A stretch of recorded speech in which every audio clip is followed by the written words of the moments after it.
Charlie Kirk skewered the elite class for their handlings of COVID during and after the pandemic. Here's Kirk on CNBC's Squawk Box on Wednesday. Let's watch.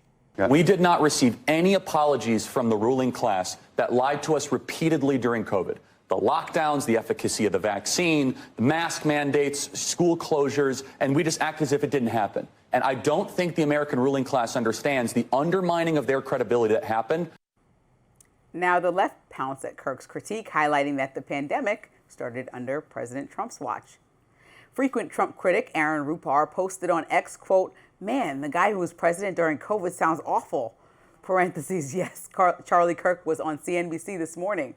Brian Allen posted, quote, "Sounded like a man who forgot who was actually president during COVID. Funny how his outrage never quite lands on Trump, the guy who ran Operation Warp Speed, pushed the shutdowns, and was at the helm the whole time." Conservative media personality Benny Johnson defended Charlie Kirk, writing, quote, "Charlie Kirk delivered an absolute masterclass on CNBC this morning, atomizing the ruling class and explaining why no young person will ever trust them again due to their rampant dishonesty and also their corruption."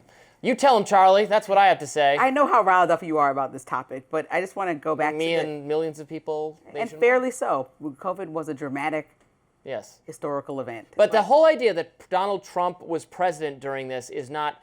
Donald Trump's presidency was co-opted by the COVID lockdown fanatic people, including Dr. Fauci. I think Trump deserves plenty of criticism for falling under the sway of the elites, unfortunately, and that is to his detriment. And one of the reasons he was not reelected, so fair to criticize him for that. But he tried in his own way to be opposed to, by the end of it, what Fauci and others were doing. So he said, reopen the states. He got hoodwinked, like the rest of us, into thinking this would be a temporary emergency measure, into no, all of society will be shut down till we have these magic vaccines that will magically stop there from being any COVID, which didn't happen. I'm sorry to break the news to you, Robby, but you love pointing fingers about the coronavirus. On January 29th, 2020, when Trump was president, he created the coronavirus task force, and he appointed specifically to the head of that task force Dr. Anthony Fauci, the guy that you can't stand. That was a Trump the biggest decision. Mistake of his presidency. That was a Trump decision. So every decision that comes thereafter, you know, like if Biden puts somebody,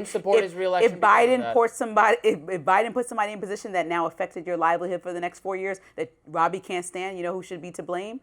Biden. If Trump put Anthony Fauci in that leadership position, Fauci a Medal of Honor. Stop. I don't care what Biden did, who put him in that position, and who had him lead the coronavirus task force. President Trump. Mistake. It was and then on March 13th, he declared a national emergency. That was Trump. He declared a national emergency.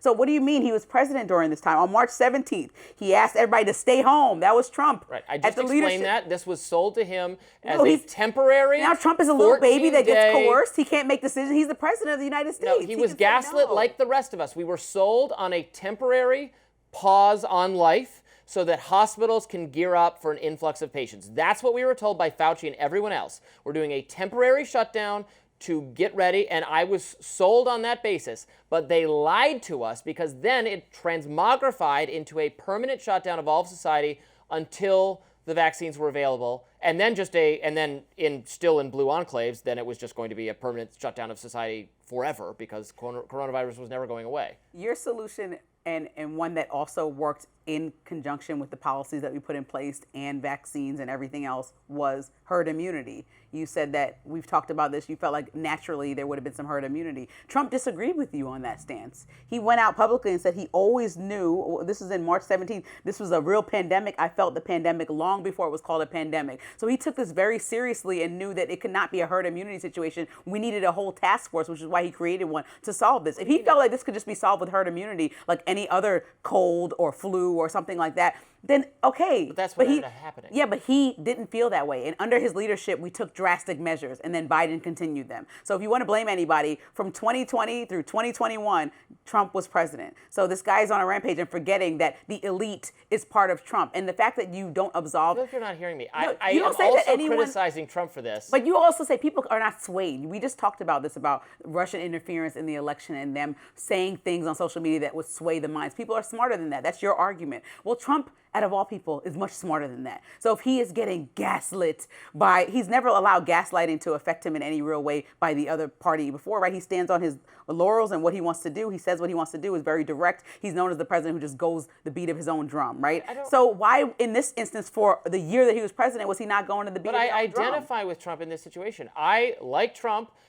a once-in-a-century pandemic happens to us. You say, okay, well, let's listen to some expert CDC-type people who've been modeling this or thinking about what we would do in this situation. Get a task force together, see what they have to say. They say it's going to be really bad and hospitals need time to be ready, so it would just be really good if for 2 weeks nobody goes anywhere or does anything. We just do it for 2 weeks so the hospitals are ready. Let's do that. And he says, okay, that's what they think we should do. Let's do that. That all makes perfect sense to me. I did not know and would not have guessed at that time that elite, expert, scientific CDC-type people would use that opportunity to seize control over our entire society, recommending far-reaching and permanent lockdown pandemic mitigation efforts that did not work to stop the virus whatsoever and were about their control over society. I did not necessarily know that. I like to think I know better now and Trump knows better now. We wouldn't let this happen again. If something like this happened again, we would not stand for 1 second any of these things. But I just want the argument to be complete. So if people are upset about a presidency and a president that's pushing forward tactics during the pandemic, make sure that you're including Trump in that conversation. And the argument that he was making is that this elite class, like Trump is part of that. By all standards, right? He was part of the conversation. He hired Anthony Fauci. So let's just start there and then have the full conversation and not just act like Biden was the only president during the pandemic. Anthony Fauci had been the nation's foremost disease But you have a history of saying that you don't like this guy. 40 years. And so he was like the highest paid government employee of the federal government. So they turned to him.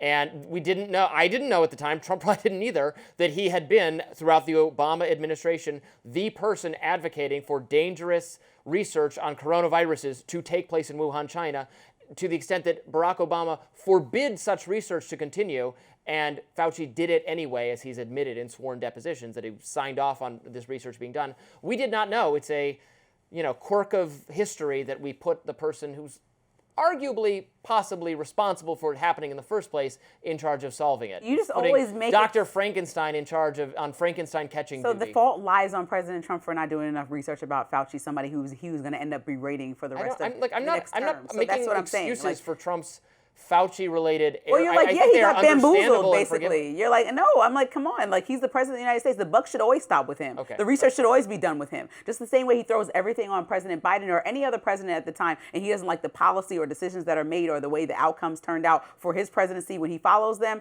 the buck should stop with President Trump. Trump did not threaten to fire millions of people for not getting the vaccine, as Biden did. So there's just a massive difference in character. But the Trump COVID governance, which was at a time where we were confused and didn't know, and people were scared, and he defaulted to trusting experts, and what Biden did for his presidency, which was everything the Fauci people type wanted. And in your opinion, the whole time was not ideal. And if you're looking back, you would have handled the whole thing differently. So all I'm saying, when we paint this picture, let's paint it with a broad stroke brush and start with the first person that hired Dr. Fauci, which would be President Next time Trump. I listen to people that I thought were crazy, because it turned out they were right about everything.